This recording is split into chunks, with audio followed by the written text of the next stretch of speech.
The Story of Snow White, from Grimm's Fairy Tales, translated by L.L. Whedon, read by Chuck Brown. Long, long ago, in the winter time, when the snowflakes were falling like little white feathers from the sky, a beautiful queen sat beside her window, which was framed in black ebony and stitched. As she worked, she looked sometimes at the falling snow. And so it happened that she pricked her finger with her needle, so that 3 drops of blood fell upon the snow. How pretty the red blood looked upon the dazzling white! The queen said to herself as she saw it, "Ah me! If only I had a dear little child, as white as the snow, as rosy as the blood, and with hair as black as the ebony window frame." Soon afterwards a little daughter came to her, who was white as snow, rosy as the blood, and whose hair was as black as ebony. So she was called Little Snow White. But alas, when the little one came, the good queen died. A year passed away, and the king took another wife. She was very beautiful, but so proud and haughty that she could not bear to be surpassed in beauty by anyone. She possessed a wonderful mirror, which could answer her whenever she stood before it and said, "Mirror, mirror upon the wall, who is the fairest of all?" The mirror answered, "Thou, O queen, art the fairest of all." And the queen was contented, because she knew the mirror could speak nothing but the truth. But as time passed on, little Snow White grew more and more beautiful, until when she was 7 years old, she was as lovely as the bright day, and still more lovely than the queen herself. So that when the lady one day asked her mirror, "Mirror, mirror upon the wall, who is the fairest fair of all?" it answered, "O Lady Queen, though fair ye be, Snow White is fairer far to see." The queen was horrified, and from that moment envy and pride grew in her heart like rank weeds, until one day she called a huntsman and said, "Take the child away into the woods and kill her, for I can no longer bear the sight of her. And when you return, bring with you her heart, that I may know you have obeyed my will." The huntsman dared not disobey, so he led Snow White out into the woods and placed an arrow in his bow to pierce her innocent heart. But the little maid begged him to spare her life, and the child's beauty touched his heart with pity, so that he bade her run away. Then, as a young wild boar came rushing by, he killed it, took out its heart, and carried it home to the queen. Poor little Snow White was now all alone in the wild wood, and so frightened was she that she trembled at every leaf that rustled. So she began to run, and ran on and on, until she came to a little house, where she went in to rest. In the little house everything she saw was tiny, but more dainty and clean than words can tell. Upon a white-covered table stood 7 little plates, and upon each plate lay a little spoon, besides which there were 7 knives and forks, and 7 little goblets. Against the wall and side by side stood 7 little beds, covered with snow-white sheets. Snow White was so hungry and thirsty that she took a little food from each of the 7 plates, and drank a few drops of wine from each goblet, for she did not wish to take everything away from one. Then, because she was so tired, she crept into one bed after the other, seeking for rest. But one was too long, another too short, and so on, until she came to the 7th, which suited her exactly. So she said her prayers, and soon fell fast asleep. When night fell, the masters of the little house came home. They were 7 dwarfs, who worked with a pickaxe and spade, searching for copper and gold in the heart of the mountains. They lit their 7 candles, and then saw that someone had been to visit them. The first said, "Who's been sitting on my chair?" The second said, "Who's been eating from my plate?" The third said, "Who has taken a piece of my bread?" The fourth said, "Who has taken some of my vegetables?" The fifth said, "Who has been using my fork?" The sixth, "Who has been cutting with my knife?" The seventh, "Who has been drinking out of my goblet?" The first looked round and saw that his bed was rumpled. So he said, "Who has been getting into my bed?"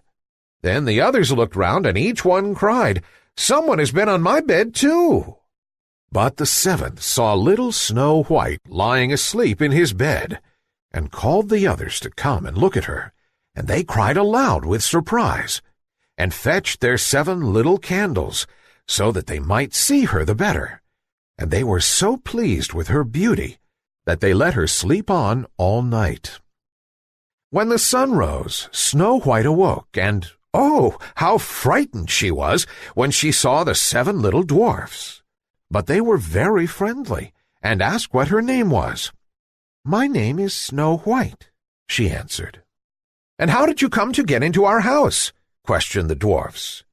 Then she told them how her cruel stepmother had intended her to be killed, but how the huntsman had spared her life, and she had run on until she reached the little house. And the dwarfs said, "If you will take care of our house, and cook for us, and make the beds, wash, mend, and knit, and keep everything neat and clean, then you may stay with us altogether, and you shall want for nothing." "With all my heart," answered Snow White. And so she stayed. She kept the house neat and clean for the dwarfs, who went off early in the morning to search for copper and gold in the mountains, and who expected their meal to be standing ready for them when they returned at night.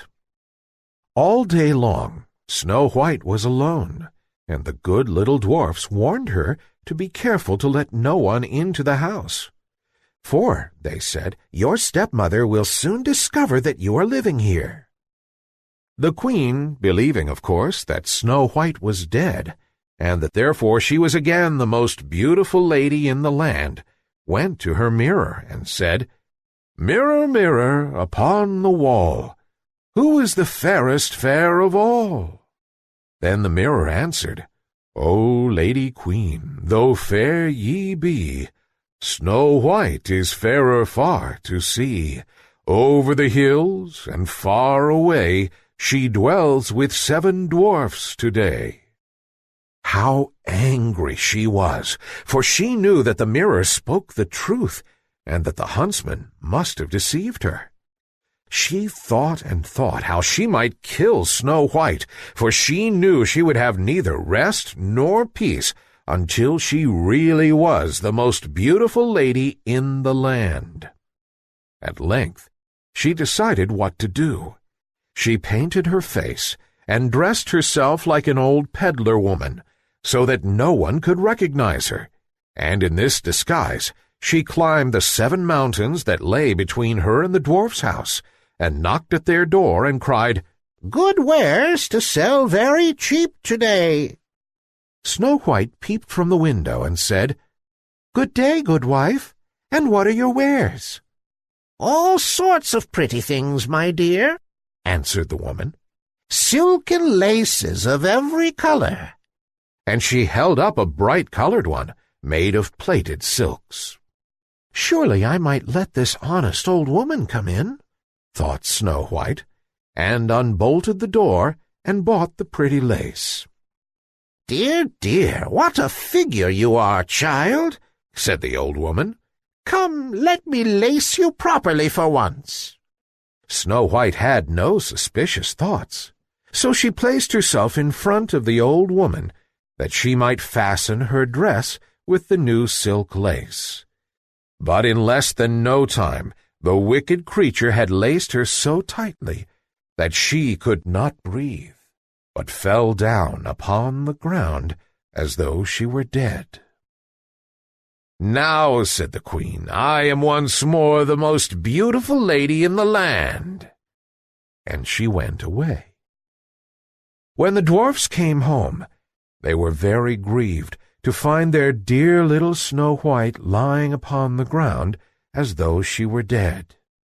They lifted her gently, and seeing that she was too tightly laced, they cut the silken cord, when she drew a long breath, and then gradually came back to life.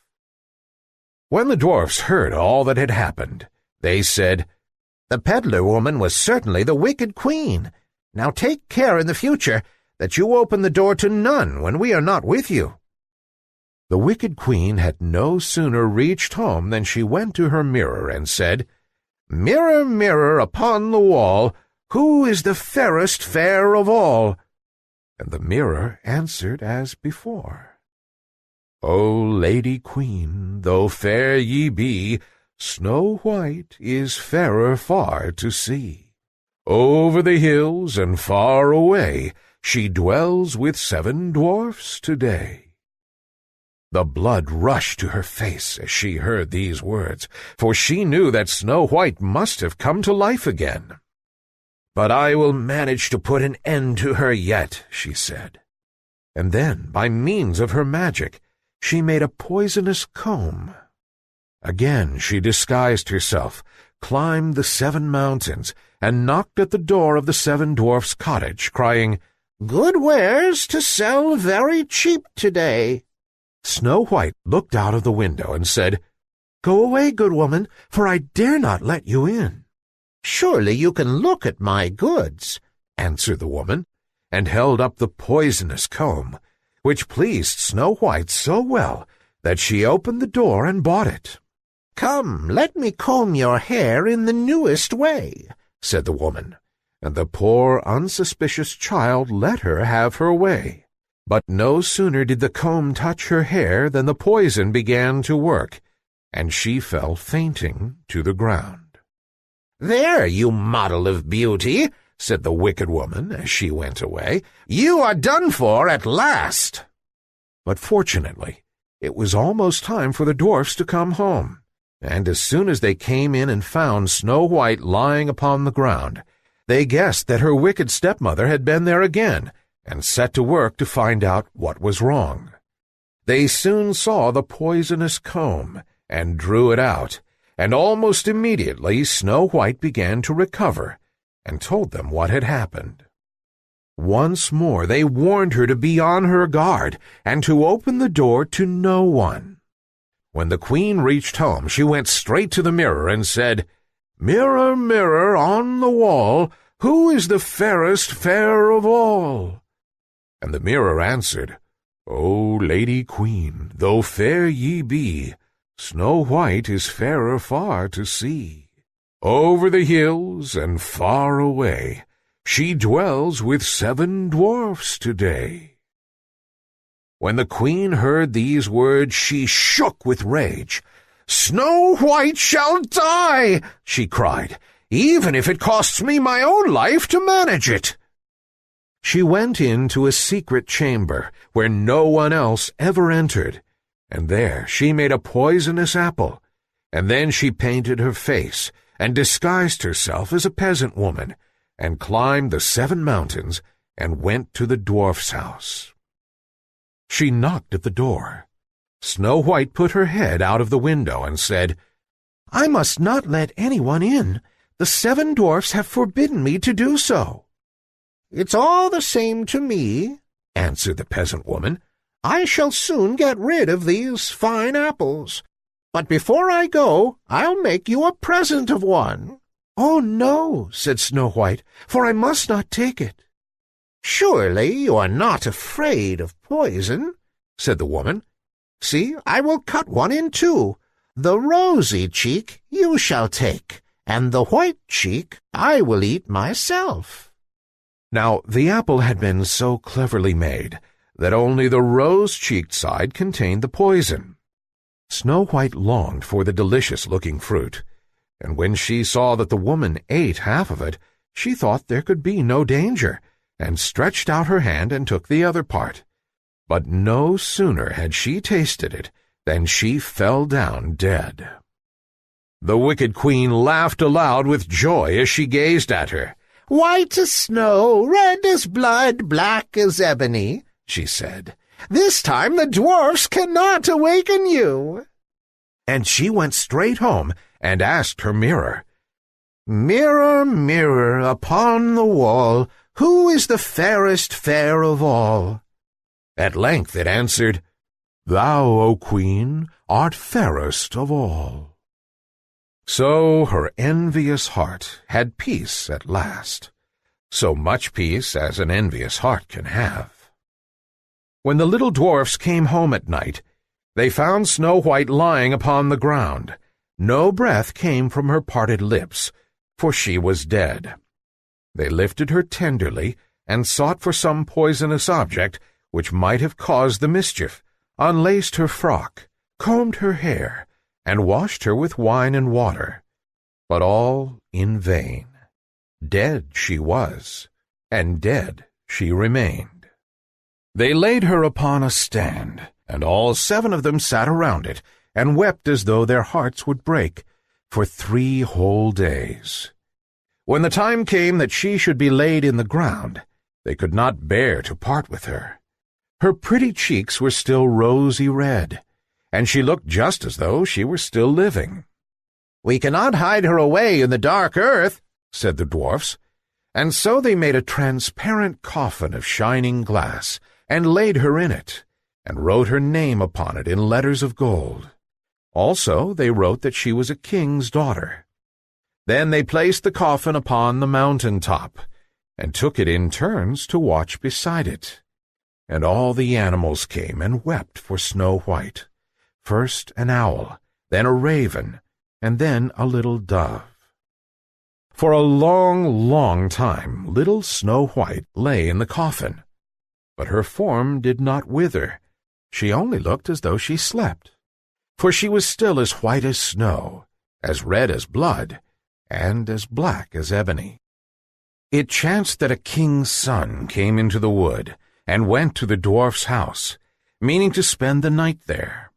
He saw the coffin upon the mountain top, with little Snow White lying within it, and he read the words that were written upon it in letters of gold. And he said to the dwarfs, "If you will but let me have the coffin, you may ask of me what you will, and I will give it to you." But the dwarfs answered, "We would not sell it for all the gold in the world." Then the prince said, "Let me have it as a gift, I pray you, for I cannot live without seeing little Snow White, and I will prize your gift as the dearest of my possessions." The good little dwarfs pitied him when they heard these words, and so gave him the coffin. The king's son then bade his servants place it upon their shoulders and carry it away. But as they went, they stumbled over the stump of a tree, and the violent shaking shook the piece of poisonous apple which had lodged in Snow White's throat out again, so that she opened her eyes, raised the lid of the coffin, and sat up alive once more. "Where am I?" she cried. And the happy prince answered, "Thou art with me, dearest." Then he told her all that had happened, and how he loved her better than the whole world, and begged her to go with him to his father's palace and be his wife. Snow White consented and went with him, and the wedding was celebrated with great splendor and magnificence. Little Snow White's wicked stepmother was bidden to the feast, and when she had arrayed herself in her most beautiful garments, she stood before the mirror and said, "Mirror, mirror upon the wall, who is the fairest fair of all?" And the mirror answered, "O Lady Queen, though fair ye be, the young queen is fairer far to see." Oh, how angry the wicked woman was then, and so terrified too, that she scarcely knew what to do.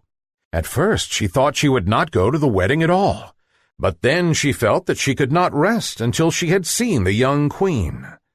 No sooner did she enter the palace than she recognized little Snow White, and could not move for terror. Then a pair of iron shoes was brought into the room and set before her, and these she was forced to put on and to dance in them until she could dance no longer, but fell down dead, and that was the end of her. The end. Thanks for listening to this story. Download it for free from lineupyourbrain.com. Visit our website again soon for more great free audio stories.